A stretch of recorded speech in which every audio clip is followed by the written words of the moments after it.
Cloaked, issue number 1. This is a 4-issue miniseries from Dark Horse Comics. And normally I'm like, well, should I talk about Cloaked? It's a Batman ripoff. But I'm like, you know what? I kind of just need a Batman ripoff right now. The current slate of Batman books have been a lot. And I do want to enjoy the character, so maybe, doing like a ripoff's a good idea. And then I read this book, and I really dug it. I thought it was pretty fun. So it's this kind of like weird story. What if Batman was real? So it's like in some major metropolis city. 25 years ago, a masked vigilante came onto the scene, and people started to call him the Reaper. And we just see this guy drive a nice, expensive car through a window, and he shoots up bad guys. He kills them. Guns and everything. People were like, this guy became kind of a cult sensation. And then he disappeared. And 25 years later, nobody knew what happened to him. And it's just like, and after that time, a detective named Roger Stephen, that people called Jake, he's summoned to have a meeting with a well-known billionaire, Byron West. And maybe we'll see what that leads to. So instantly, he's meeting Byron West. Now, it's so clear that this is supposed to be like, oh, Byron West is the Batman character. He's the Reaper. We walk in, his butler's talking to this guy. We have them sit down. They're having the meeting. Byron West, I think it's supposed to be a play on Adam West. It could be. I don't really know if that's like the case they're going for here, but it works for me. And basically, Byron's like, I know everything about you. I know what kind of vehicle you drive. I know the sex you have. I know everything you do in here, Jake. So let me cut to the chase. I want you to investigate this for me. And he hands him a picture of the Reaper. He's like, what is this? The guy disappeared 25 years ago. What do you want from it? Mr. Stevens, I'd like to know what happened to this guy. He helped me accomplish some great stuff in my life. I need to know what happened to him just to honor his legacy in some way. Of course, you'll be handsomely paid. Would you be willing to do this for me? So you're reading this and you're like, this is the eccentric billionaire of a butler living alone in a mansion. Instantly, your mind goes, this is obviously the Reaper. And I'm still on the fence about that. Part of me thinks, yeah, of course it's him. The other part of me is like, that's the red herring. It's not going to be him. We see that Jake's father died when he was young, so it could be a setup that maybe the Reaper was Jake's father. That could be something to see.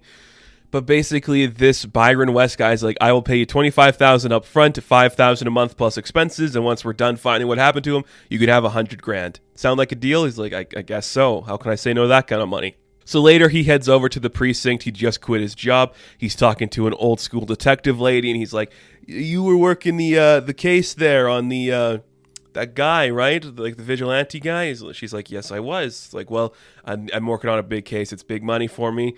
I would really like it if I could see your, folder and your files on that. And she's like, you are some son of a bitch thinking I'm going to help you. Now, we kind of were setting up that the woman that Jake is currently seeing is mad at him because he had an affair a couple years earlier. Part of me thinks this woman's the person he had the affair with, but we'll have to wait and see what happens. Could definitely be a spot we're going to. So they're just reading this. They're like, okay, well, what's this file attached to? It's like, oh, this is the address to the Wonder Boy, the sidekick that he had a few years ago. It's like, Dickie Johnson? And I'm like, Dick Grayson? Yep, Dickie Johnson. It's like, kid, I don't know what you're getting yourself into here, Jake, but don't ever come back and ask me for help again.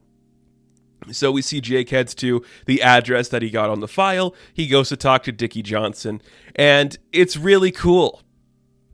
It's just like a guy breaking down the whole, Batman and Robin relationship. And he's like, you probably knew, the Reaper Path anyway. It's like, are you kidding me? I didn't know him at all. I barely even saw him. All we did was stupid adventures. And he's like, they call me the Wonder Boy. I fabricated half the stuff we did because what we actually did was just weird and crazy. Let me tell you about my first adventure.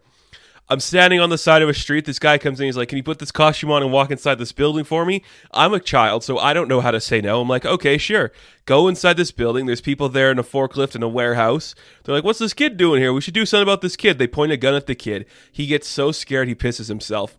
And then the Reaper breaks in and kills everybody on sight. They leave in the vehicle.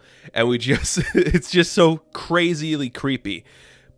Drops off the costume, puts it back on the street, and they leave. I really think this is amazing because it does kind of play with that idea that a twisted, disgusting person would interpret for Batman, where he's using Robin as bait.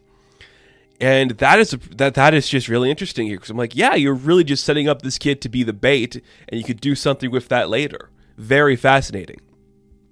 And that's all they did. He'd put on the costume, he'd drop off a street corner, that's it. Later, somebody would do like a press interview about us. They'd find out my identity. My parents would freak out. I would never put on the costume again. Stuff went bad. That's the whole story. I don't know his name. I don't know anything else about him. That's all we got. So is that enough for you? He's like, I'd like to know more. He's like, well, I'm going to buy drinks, kid. So it's happy hour down the street. He's like, great, I'll come with you. So we cut several hours after that. Jake is heading home, and he's talking to someone. He's like, there's somebody on the phone who's literally been screaming for you. Again, setting up the idea that Gail is the one he was, intimate with a couple years prior. So they're talking on the phone. He's like, Gail's like, what have you been doing? You were out there with Dickie Johnson, right? He's like, yes, I was. I just left him a few hours ago. What's going on? It's like, well, Dickie Johnson was found shot and dead outside of the bar an hour ago. And that's where the book ends. It's like, whoa, okay. I still think Byron West is the guy. He's still Reaper. That's still I'm going off of. But that is such a red herring that it could just be like, he's not. And then it's like the joke is that he is because it's so obviously him. I think it's fun, though. I really did enjoy this book. It's a dark, twisted take on the Batman and Robin relationship. And again, we've seen countless stories of what if the vigilante was real and he was a monster. But there's also kind of just like, the Wonder Boy, the Reaper. There is a level of like sincerity and nostalgia to it that kind of makes it a little more interesting and creative. I do like that side of the book. And I'm a sucker for a detective story. And I love detective stories that take place within a fictional superhero universe. That is just really cool to see. I do enjoy what we're seeing in this book, and I'm very impressed with it, actually. I think it's very fun. And I'll definitely be checking out the rest of this book. So, Cloaked. Issue number 1, I am going to give an 8 out of 10. Now, thank you guys for watching this review. Be sure to like and subscribe to the channel. As always, you can check me out on Instagram, TikTok, and Twitter, and I will catch you in the next one. Have fun, stay safe, good luck.